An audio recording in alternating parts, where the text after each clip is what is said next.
This is indeed a shocking and tragic incident. I beg your majesty to dispatch horses and men at once to exterminate the bandits." The Tang emperor saw the memorial and became exceedingly angry. He immediately called up 60,000 imperial soldiers and ordered the chief minister Yin to lead them forth. The chief minister took the decree and left the court to make the roll call for the troops at the barracks. They proceeded immediately toward Jiangzhou, journeying by day and resting by night, and they soon reached the place. Horses and men pitched camps on the north shore, and that very night, the chief minister summoned with golden tablets the sub-prefect and county judge of Jiangzhou to his camp. He explained to the two of them the reason for the expedition and asked for their military assistance. They then crossed the river and, before the sky was light, had the mansion of Liu Hong completely surrounded. Liu Hong was still in his dreams when at the shot of a single cannon and the unisonous roll of drums, the soldiers broke into the private quarters of the mansion. Liu Hong was seized before he could offer any resistance. The chief minister had him and the rest of the prisoners bound and taken to the field of execution, while the rest of the soldiers pitched camp outside the city. Taking a seat in the great hall of the mansion, the chief minister invited the lady to come out to meet him. She was about to do so but was overcome by shame at seeing her father again, and wanted to hang herself right there. Shenzang learned of this and rushed inside to save his mother. Falling to his knees, he said to her, "Your son and his grandfather led the troops here to avenge father. The bandit has already been captured. Why does mother want to die now?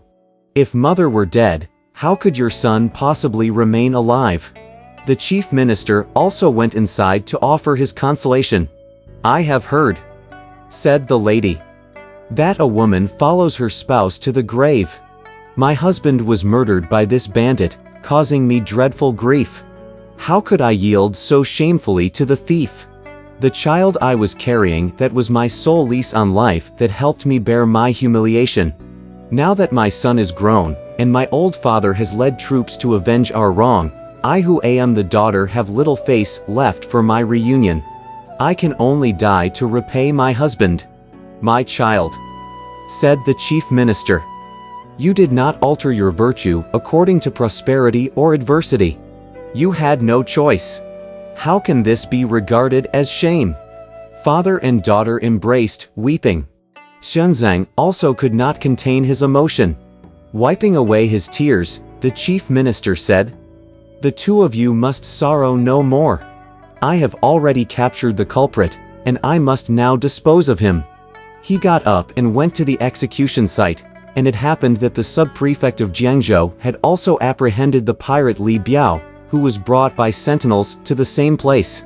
Highly pleased, the chief minister ordered Liu Hong and Li Biao to be flogged 100 times with large canes. Each signed an affidavit, giving a thorough account of the murder of Chen Guangrui. First, Li Biao was nailed to a wooden ass, and after it had been pushed to the marketplace, he was cut to pieces and his head exposed on a pole for all to see. Liu Hong was then taken to the crossing at the Hong River, to the exact spot where he had beaten Chen Guangrui to death. The chief minister, the lady, and Shenzang all went to the bank of the river, and as libations they offered the heart and liver of Liu Hong, which had been gouged out from him live. Finally, an essay eulogizing the deceased was burned. Facing the river, the three persons wept without restraint, and their sobs were heard down below in the water region.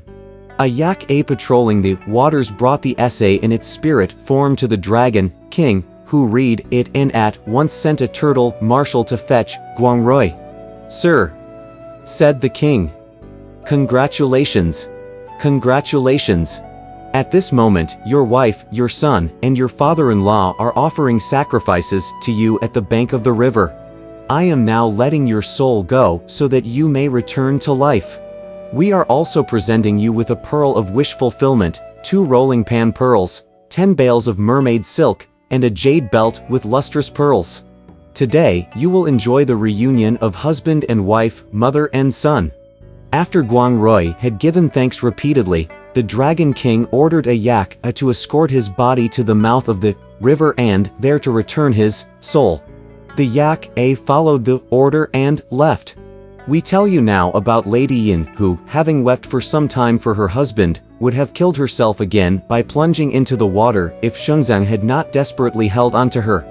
They were struggling pitifully when they saw a dead body floating toward the river bank. The lady hurriedly went forward to look at it. Recognizing it as her husband's body, she burst into even louder wailing. As the other people gathered around to look, they suddenly saw Guangrui unclasping his fists and stretching his legs. The entire body began to stir, and in a moment he clambered up to the bank and sat down, to the infinite amazement of everyone. Guangrui opened his eyes and saw Lady Yin, the chief minister Yin, his father-in-law, and a youthful monk, all weeping around him.